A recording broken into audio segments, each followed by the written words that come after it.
ನೋಡವಾ, ಈಗ ನೀನು ಭಗವದ್ಗೀತಾ ಒಳಗಿಂದು ಒಂದು 20 ಶ್ಲೋಕ ಹೇಳಿ ನೋಡೋಣ.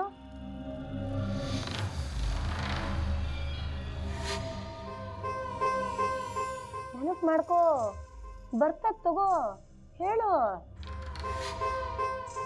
ಅಜ್ಜಮ್ಮ, ಶ್ಲೋಕ ಹೇಳಿದ್ರೆ ಎಂತ ಸಿಕ್ತು? ನಿನ್ನ ಜೀವನ ಸುಧಾರಿಸ್ತದವಾ, ಜ್ಞಾನ ಸಿಗ್ತದ. ಎಂಥ ಜ್ಞಾನ ಅಂತಿ? ಯಾರೂ ಕೊಡದಂಥ ಜ್ಞಾನನ ನಮ್ಮ ಋಷಿ ಮನಿಗಳು ನಮ್ಮ ಸಲುವಾಗಿ ಬಿಟ್ಟು ಹೋಗ್ಯಾರ. ನಾ ಹೇಳಲಿಕ್ಕತ್ತದ್ದು ನಿನ್ನ ತಲೆ ಹೋಗ್ತೋ ಇಲ್ಲೋ? ಈಗ ನಾ ಮುಂದೆ ಹೇಳ್ಕೊತ ಹೋಗ್ತೇನೆ, ಹಂಗ ನೀ ಹಿಂದಿಂದ ಹೇಳ್ಕೊತವ ಆತ. ಧರ್ಮಕ್ಷೇತ್ರೇ ಕುರುಕ್ಷೇತ್ರೇ ಹೇಳಿ ನೋಡುನು. ಧರ್ಮ ಕ್ಷೇತ್ರೇ ಕುರುಕ್ಷೇತ್ರೇ ಸಮವೇತಾಯುಯುತ್ಸವಃ ಸಂಹಿತಾ ವಿವಾಹ ಉತ್ಸವ. ಅಬಾಬಾಬಾಬಾಬಾ, ಏನು ಅದ್ಭುತ ನಾಲ್ಗೆವ ನಿಂದು. ನಾಲ್ಗೆಂಬುದು ಕಿಲು ಹಿಡಿದು ಹೋಗ್ಯದ ನೋಡು. ಚಲೋತ್ನಾಗ ಕೇಳಿಸ್ಕೊಂಡು ಹೇಳು. ಮಾಮಕಾಹ ಮಕುಮಹಾಹ ಪಾಂಡವಾಶ್ಚೈವ. ಅಜ್ಜಮ್ಮ, ಹೆಂಗೋ ಒಂದ್ಸಲ ಸ್ವಲ್ಪ ಹೇಳ್ತಿ, ಆದ್ರೆ ಈಗ ಮತ್ತೆ ಹೇಳಕ್ ಬರ್ತಿಲ್ಲ. ತುಂಬಾ ಕಷ್ಟ ಇತ್ತು. ನಿನಗೇನು ಬರ್ತದ ಮಣ್ಣು? ಕಡ್ಲಿ ಕಡ್ಕೋತ ಕೂಡ ಹೋಗು. ಮಾಲಿನ್ ನೋಡು, ಒಂದು ಸರ್ತಿ ಹೇಳಿದ್ರೆ ಸಾಕು, ಗಬಕ್ಕನ ಹಿಡ್ಕೋತಾಳ. ಶ್ಲೋಕ ಹಂಗ ಸುಮ್ನೆ ಬರುವುದಿಲ್ಲವಾ, ಅದಕ್ಕೆ ಶ್ರದ್ಧಾ ಬೇಕು, ಭಕ್ತಿ ಬೇಕು. ನೆನಪದನೋ ಇಲ್ಲೋ? ವಚನ ಕೊಟ್ಟಿಯವ ನೀ ನನಗ. ನನ್ನ ಕಾಲ ಮೇಲೆ ಬಿದ್ದು ನೀವು ಹೇಳ್ದಂಗ ಕೇಳ್ತೀನಿ ಅಂತ ಹೇಳಿದಿ. ದೇವ್ರ ಮುಂದೆ ನಿಂತು ಆಣೆ ಮಾಡಿದಿ. ಅಷ್ಟು ಲಗುನ ನೆನಪು ಹರಿದಿ. ಎಲ್ಲದಕ್ಕೂ ಗಾಬರಿ ಆಗ್ಬೇಡ. ಮತ್ತೆ ನೆನಪಿಸ್ಕೋ, ಎಲ್ಲ ಬರ್ತದ. 10 ಸಲ ಬಾಯಿ ಒಳಗೆ ಅನ್ಕೊಳವ. 10 ಸಲನಾ? 10 ಸಲ ಹಿಂಗ್ ಯಾರು ಹೇಳ್ಕೊಡ್ತಾ? ನೀವ್ ಹೇಳ್ಕೊಟ್ರಾ? ನಾ ಹೇಳ್ಕೊಡ್ಲೆ? ಅದು ಒಂದು ಕೆಲಸ ಬಾಕಿ ಇತ್ತು ನೋಡವ ನನಗ. ಭಾಳ ಚಲೋ ಇದ್ದೀಯಾ, ಮತ್ತ ನನಗ ಕೈ ಹಚ್ಬಿಟ್ಟಿ. ನನಗೆ ರಗಡಾಗಿ ಹೋಗ್ಯದ, ನಿನಗೆಲ್ಲಿ ಹೇಳ್ಕೊಡ್ಲಿ? ನೀವ್ ಹೇಳ್ಕೊಡ್ತಾ, ಮತ್ ಯಾರು ಹೇಳ್ಕೊಡ್ತಾ ಅಜ್ಜಮ್ಮ? ನಾ ಕಲಿಯೋದ್ ಹೆಂಗೆ? ಭಗವತ್ ಪ್ರಾಪ್ತಿಯ ಉಪಾಯಗಳಲ್ಲಿ ಭಗವಂತನು ಭಜನೆಯನ್ನೇ ಮಾಡಬೇಕು. ಆ ಭಜನೆಯ ಮುಖಾಂತರವಾಗಿಯೇ ಒಂದು ಮನಸ್ಸು ಶುದ್ಧಿ ಅಂತಕ್ಕಂಥದ್ದು ಆಗುತ್ತದೆ ಅಂತಕ್ಕಂಥದ್ದು ವಿಚಾರವನ್ನು ಹೇಳ್ತಾರೆ. ದಾಸವರ್ಣ್ಯರಾಗಿರ್ತಕ್ಕಂತಹ ಸಂತಶ್ರೇಷ್ಠರಾಗಿರ್ತಕ್ಕಂತಹ ಸತ್ಯವಂತರ ಸಂಘವಿರಲು ತೀರ್ಥವೇತಕೆ, ನಿತ್ಯಜ್ಞಾನಿಯಾದ ಮೇಲೆ ಚಿಂತೆವೇತಕೆ ಅಂತಕ್ಕಂಥ ಮಾತನ್ನು ಹೇಳ್ತಾರೆ.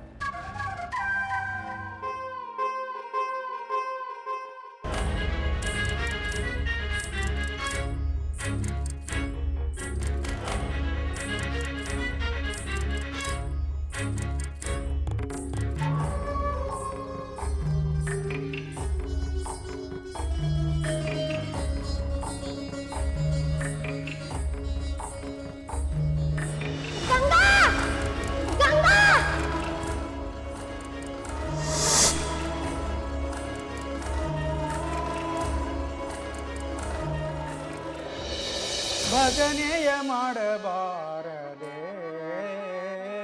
ಭಜನೆಯ 4:15 ಆಗ್ತಿದ್ದಂಗ ಮನೆ ಕಡೆ ಬಂದ್ಬಿಡು.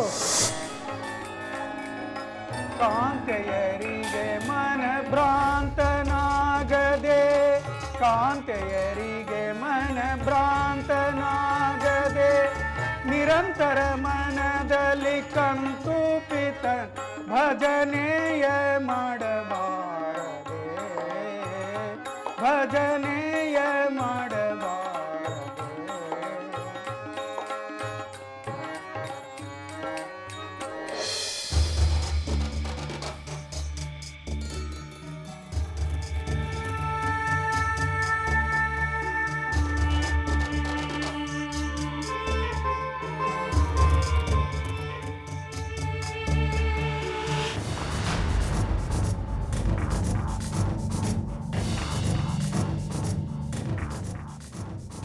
ಅಲ್ರಿ ಕುಲಕರ್ಣಿ ಮಾಸ್ತರ,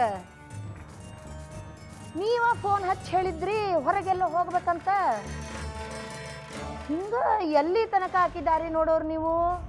ಹೌದ್ರಿ ಅವರ, ವೇಳೆ ಆಗ್ಲಿಕ್ಕತ್ತದ. ಈ ಗಂಗಾ ಬೇರೆ ಇನ್ನೂ ಬರಲಿಲ್ಲ. ಇವತ್ತು ಬೇರೆ ಲಗ್ನದ ರಿಸೆಪ್ಷನ್ ಅದ. ಹಂಗಾದ್ರೆ ಮುಗಿತಲ್ಲ. ಅಲ್ಲಿ ಪುಷ್ಕಳ ಭೋಜನ ಬಿಟ್ಟು ಇಲ್ಲೇನ್ರಿ ಮಾಡ್ತೀರಿ? ಲಂಬೋದ್ರ ಕುಲಕರ್ಣಿ ಅವರ, ಸುಮ್ಮನೆ ಯಾಕೆ ಹೊತ್ತಗಳಿತೀರಿ? ನಮ್ಮ ಕಾಲದೊಳಗೆ ಹೊತ್ತಿಗೆ ಎಷ್ಟು ಮಹತ್ವ ಕೊಡ್ತಿದ್ವಿ ಗೊತ್ತದ ಏನು? ಬ್ಯಾಡ್ ತೆಗಿರಿ ಈಗ ಆ ಮಾತು. ಹೌದು ನೋಡ್ರಿ, ನಾನು ಸಮಯವೇ ದೇವರು ಅನ್ನೋನು. 4ಕ್ಕೆ ಹೊರಡ್ಬೇಕಾಗಿತ್ತು. ಹೆಂಗೂ ಬಂದಿನಲ್ರಿ, ಇನ್ನೂ ಸ್ವಲ್ಪ ಹೊತ್ತು ಕಾಯ್ತೀನಿ ರೀ. ಅಷ್ಟಾಗ ಬಂದ್ರೆ ಆತು, ಇಲ್ಲ ಅಂದ್ರೆ ಹೊಂಟು ಬಿಡ್ತೀನಿ ರೀ. ಹೌದಾ? ಆತು ಕೂಡ್ರಿ. ಕೂತಲ್ಲೇ ಬೇಕಾರ ಒಂದು ಸಣ್ಣ ನಿದ್ದಿನೂ ಮಾಡಿಬಿಡ್ರಿ. ಯಾರು ಬೇಡಂತಾರ? ಆಕಿ ಇವತ್ತು ಬರ್ತಾಳೋ ಇಲ್ಲೋ ಯಾರಿಗೆ ಗೊತ್ತದ? ಆತಾತು, ಕೂಡ್ ಹೋಗ್ರಿ. ಆತ್ರಿ ಅವ್ವ.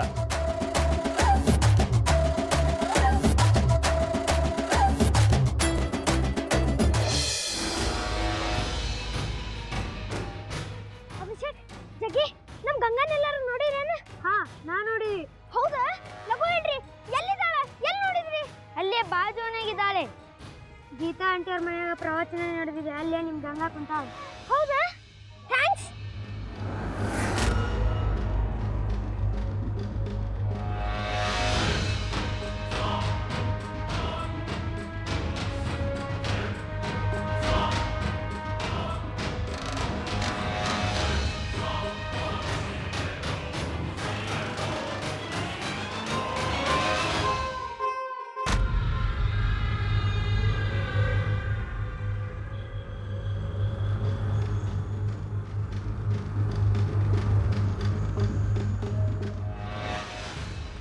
ಮಾಲಿ, ಮಾಸ್ತರ್ಗೆ ಇನ್ನೊಂದು ಕಪ್ ಚಹಾ ಮಾಡ್ಕೊಂಡು ಬಾರವ.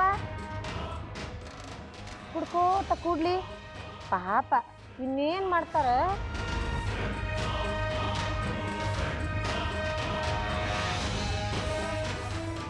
ಬ್ಯಾಡ ಬಿಡ್ರಿ ಅವ್ವಾರ, ಈಗ ಕುಡ್ದದ ಸಾಕಾಗ್ಯದ. ಚಾ ಅಂದ್ರೆ ನನ್ನ ಮೈಗೆ ಆಗಿ ಬರೋದಿಲ್ಲ. ಅಲ್ರಿ ವೈನಿ ಅವರ, ಮೊದಲೇ ದಿನ ಪಾಠ ಮಾಡ್ಲಿಕ್ಕೆ ಬಂದೆ, ನನ್ನ ಪ್ರಕೃತಿ ಬರೋಬರಿರಲಿಲ್ಲ. 2ನೇ ದಿನ ಪಾಠ ಮಾಡ್ಲಿಕ್ಕೆ ಬಂದೆ, ನನ್ನ ಶಕುನ ಬರೋಬರಿರಲಿಲ್ಲ. 3ನೇ ದಿನ ಪಾಠ ಮಾಡ್ಲಿಕ್ಕೆ ಬಂದೆ, ಆಕೆಗೆ ಹುಷಾರಿರಲಿಲ್ಲ.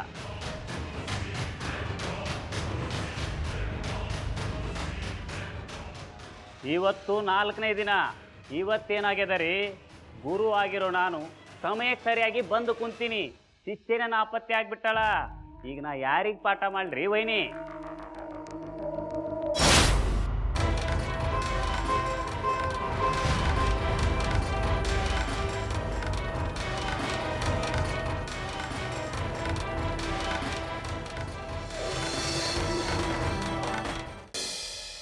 ಬಾಗಂಗ ಲಗು.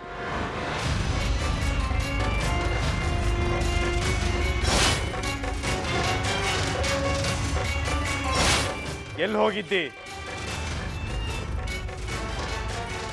ನಿನ್ನ ಕೇಳಲಿಕ್ಕತ್ತೇನೆ, ಎಲ್ಲಿಗೆ ಹೋಗಿದ್ದಿ? ಮಾತಾಡೋ.